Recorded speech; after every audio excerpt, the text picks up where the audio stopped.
గుంటూరులో ప్రపంచ తెలుగు మహాసభలు రెండవ రోజు ఘనంగా కొనసాగుతున్నాయి. రెండవ రోజు ముఖ్య అతిథిగా మారిషస్ దేశ అధ్యక్షులు ధరంబీర్ గోకుల్ హాజరయ్యారు. వివిధ దేశాల్లో స్థిరపడ్డ తెలుగువారు ఈ కార్యక్రమానికి విచ్చేయడం ఆనందంగా ఉందన్నారు ఆంధ్ర సారస్వత పరిషత్ అధ్యక్షులు గజల్ శ్రీనివాస్. రాబోయే తరానికి ఆస్తుల కన్నా భాష ప్రావీణ్యం ముఖ్యమని తల్లిదండ్రులు వివరించి చెప్పాలన్నారు. రెండో రోజు సభలకు స్పీకర్ అయిన పాత్రులు హాజరయ్యారు. 1 నుంచి 10వ తరగతి వరకు తెలుగు భాషను తప్పనిసరి చేస్తూ కూటమి ప్రభుత్వం నిర్ణయం తీసుకుందన్నారు. మాతృభాషను కాపాడుకోవాల్సిన బాధ్యత ప్రతి ఒక్కరిపై ఉందన్నారు. దీనిపై మరింత సమాచారం మా స్పెషల్ కరెస్పాండెంట్ రాయేష్ అందిస్తారు. గుంటూరులో ప్రపంచ తెలుగు మహాసభలు అంగరంగ వైభవంగా జరుగుతున్నాయి. 3 రోజుల పాటు జరిగే ఈ సభలకు సంబంధించి అనేక దేశాల నుంచి అతిథులు కూడా పాల్గొంటున్నారు. అసలుకి తెలుగు భాష ప్రావీణ్యం గొప్పతనం కావచ్చు, రాబోయే తరానికి ఎలాంటి తెలుగు భాష గురించి అవగాహన రావాలి, అలాగే తెలుగు భాష గొప్పతనం గురించి మనతో మాట్లాడడానికి ఆర్గనైజర్ గజల్ శ్రీనివాస్ ఉన్నారు. సార్, ప్రధానంగా ఈ 3 రోజులకు సంబంధించిన ఏర్పాట్లు కావచ్చు, రాబోయే తరానికి తెలుగు భాష ప్రావీణ్యం గొప్పతనం గురించి కావచ్చు, ఈ 3 రోజుల సభ ఏర్పాట్లు కావచ్చు, ఎలా ఆర్గనైజేషన్ చేశారు? He has come from Mauritius. You see, మారిషస్లో వాళ్ళ తాతలు ఎప్పుడో వెళ్ళిపోయారు. 4 తరాలు ఇప్పుడు 4వ తరం అక్కడే పుట్టి అక్కడే భాషలో పెరుగుతూ ఆ భాషని వదలకుండా మన సంస్కృతిని వదలకుండా బతుకుతున్నటువంటి స్వామి వారు ప్రేమతో కిలోమీటర్లు దాటి వచ్చారు. వాళ్ళు మారిషస్ దేశాధ్యక్షులు కూడా వచ్చారు. మనము మన భాషని మనం దూరం చేసుకోకూడదు ఇక్కడ. అందుకనే నేను పిల్లలకేం చెప్పడంలే, ఆంగ్ల భాష నేర్చుకోవద్దంటలే. ఆంగ్ల భాష బ్రతకడానికి, ఆంధ్ర భాష జీవించడానికి. బతకడం అంటే ఏంటి? కుక్క బతుకుతుంది, పంది బతుకుతుంది, అందరూ బతుకుతారు, ఆకలి కోసం బతుకుతాం. కానీ మనిషి ఆత్మ ఎలా బతుకుతుంది? అది ఒక ఎమోషన్ ఉండాలి. అది మాతృభాషలో మాత్రమే జరిగేది. ఆ మాతృభాషలోనే మన ఆలోచనలు ఉంటాయి. అందుకని మాతృభాష మనం తప్పక విధిగా నేర్చుకోవాలి. అందుకని నేను ప్రతి తల్లిని తండ్రిని కోరేది ఏంటంటే, మీ పిల్లని ఒళ్ళో పెట్టుకుని చందమా రావే, జాబిల్లి రావే, వచ్చాడా వెళ్ళాడా ఇది మాట్లాడండి. మీ పిల్లలకి మీరు ఇచ్చేది డబ్బులు కాదు, భాష. మా అమ్మ చనిపోయింది 3 నెలల క్రితం. బంగారం పట్టుకెళ్ళినా ఏమి పట్టుకెళ్ళి ఆవిడ వస్తే నేను గంగలోకి వెళ్ళిపోయా. కానీ అమ్మతో చెప్పా, అమ్మ నీ ఆస్తికలు కలిపేస్తున్నా కానీ నువ్వు ఇచ్చిన అస్తిత్వం మాతృభాష అమ్మ, దానికోసమే బతుకుతానని చెప్పా.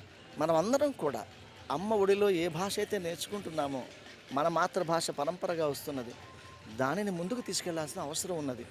అందుకని ఇవాళ ఈ వేదిక మీద కొన్ని వేల మంది విద్యార్థులు మాతృభాష పైన కార్యక్రమాలు చేస్తున్నారు. ఇవాళ దీని ఆశయం ఏంటంటే, తెలుగు మాట ప్రతి నోట వినిపించాలని మా కోరిక. కాబట్టి మనం అందరం కలిసి ఈ భాషను ముందుకు తీసుకెళ్దాం. సార్, అయితే ప్రస్తుతం మనతో ఏపీ ఎమ్మెల్యేలు తెలుగు మహాసభలకు సంబంధించి అంగరంగ వైభవంగా కూడా ఏర్పాట్లు జరుగుతున్నాయి. 3 రోజుల పాటు జరుగుతున్న దానికి కూడా స్పీకర్ అయ్యన్న పాత్రులు కూడా వచ్చారు. సార్, తెలుగు భాషకు సంబంధించి ప్రజెంట్ ఉన్న యువతకి మీరు ఇవ్వాలంటే ఎలాంటి సూచనలు ఇస్తారు సార్? ఎందుకంటే తెలుగు భాష అనేది ప్రస్తుతానికి చాలా ఇప్పుడున్న యువత అసలుకి మాట్లాడాలన్నా, తెలుగు రాయాలన్నా కూడా రాని పరిస్థితుల్లో ఉన్నారు సార్.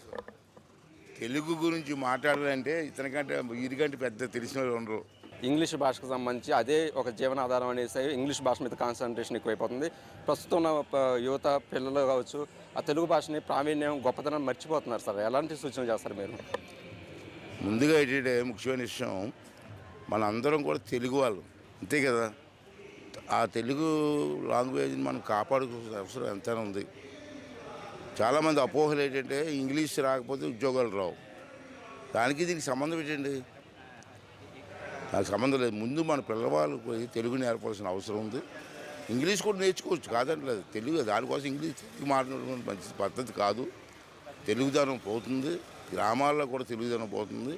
ఇవాళ ఒకటే విషయం అండి, అమ్మ నాన్న ఎంత ముద్దుకున్న పేర్లు. ఇప్పుడు అమ్మ నాన్నని ఎవరన్నా పల్లెటూరులో కూడా మమ్మీ డాడీ అని పిలుస్తున్నారు. ఎందుకు అలాగ వస్తుంది? అది ఇంట్లో తెలుగు నేర్పాలి కదా. అంచేది కంపల్సరీగా ప్రభుత్వాలు కూడా ఆలోచించవలసి వస్తుంది. మేము కూడా డైరెక్షన్ అనుకుంటాను. ఏంటంటే 10th క్లాస్ వరకు అన్ని స్కూల్స్లో కూడా తెలుగు ఉండాలి. తెలుగు కంపల్సరీగా ఉండాలి. తెలుగు వాళ్ళందరూ కూడా తెలుగు నేర్చుకోవాలి. తెలుగు వాళ్ళు ఉండి ఇంగ్లీష్లో ఇంట్లో కూడా ఇంగ్లీష్ మాట్లాడడం, బయట ఇంగ్లీష్ మాట్లాడడం ఇది పద్ధతి కాదు. తల్లిదండ్రుల లోపం కూడా ఉంది.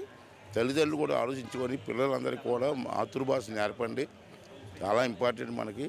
ఇంట్లో అమ్మ నాన్న అన్నయ్య తమ్ముడు ఇలా వరుసలు ఉన్నాయి మనకి, నచ్చుడైన వరుసలు. దాన్ని కాపాడుకోవాల్సిన అవసరం ఉంది. అంచేది ఇటువంటి సమావేశాలు పెట్టి వాళ్ళు ఎడ్యుకేట్ చేయాలని ఉద్దేశంతో గజల్ శ్రీనివాసరావు గారు ప్రయత్నం చేస్తారు. దాన్ని మేము అందరూ కూడా తెలుగు అభిమానులు కాబట్టి మేము కూడా సపోర్ట్ చేస్తున్నాం. ప్రజలందరూ కూడా దీని మీద అవగాహన తీసుకొని మన తెలుగుని కాపాడుకోవాలా, మాతృభాషను కాపాడుకోవాలా, మన అమ్మ భాషను కాపాడుకోవాలని చెప్పి మీ ద్వారా మనం చేస్తున్నాం. సార్, ఒకప్పుడు ఉమ్మడి కుటుంబాలు ఉండేవి.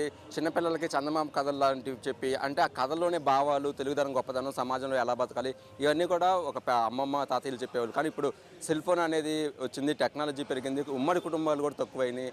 దాని గురించి ఇప్పుడు ఉన్న కుటుంబ వ్యవస్థ గురించి ఏమంటారు సార్? కుటుంబ వ్యవస్థ పూర్వం ఏంటంటే ఉమ్మడి కుటుంబం ఉమ్మడి కుటుంబం ఉన్నప్పుడు ఎంతో ఆనందంగా ఉండేవారు. అందరూ షేర్ చేసుకుంటారు, అందరూ ఒక దగ్గర కూర్చొని భోజనం చేసేవాళ్ళని. ఇలా ఆ పరిస్థితి ఉందా ఇంట్లో? ఎవరికీ లేదు. మళ్ళీ ఆ పరిస్థితి రావాలన్నదే మా కోరిక. సరే, టెక్నాలజీ మారుతూ ఉంటుంది, రోజులు మారుతూ ఉంటాయి, దానికోసం మనం మారిపోతారుగా. మన పూర్వ వైభవం ఏంటి, మన టెక్నాలజీ మన తాలూకు ఉమ్మడి కుటుంబాలు ఏంటి, మన ఫ్యామిలీ మెంబర్స్ ఏంటి కూడా ఆలోచించుకొని పూర్వ వైభవం తీసుకురావడం కోసం మనం ప్రయత్నించవలసిన అవసరం ఉంది. దానికి అందరూ సహకరించాలి. మాలాంటి వాళ్ళు 10 మంది మాట్లాడితే అవ్వదు, ప్రెస్లో వచ్చినది మాత్రం అవ్వదు. ప్రజల్లో కూడా భావం రావాలి. ఆ భావం తీసుకురావడం కోసమే ఈరోజు ఈ ప్రయత్నం చేస్తున్నాం. సార్, రాబోయే రోజుల్లో కూటమి ప్రభుత్వం ఈ తెలుగు భాష ప్రావీణ్యానికి సంబంధించి యువతలో అవగాహన ఉంచేందుకు కూడా ఎలాంటి కార్యక్రమాలు చేయాలనుకున్నారు సార్? అంటే ఇది బలవంతంగా రుద్ది కార్యక్రమం కాదమ్మా. వాళ్ళ మనసుల్లోంచి రావాలంటే ఇటువంటి కార్యక్రమాలు చూసి వాళ్ళు నేర్చుకోవాలి. అదే మేము స్టేజ్ మీద ప్రయత్నం చేస్తున్నాం.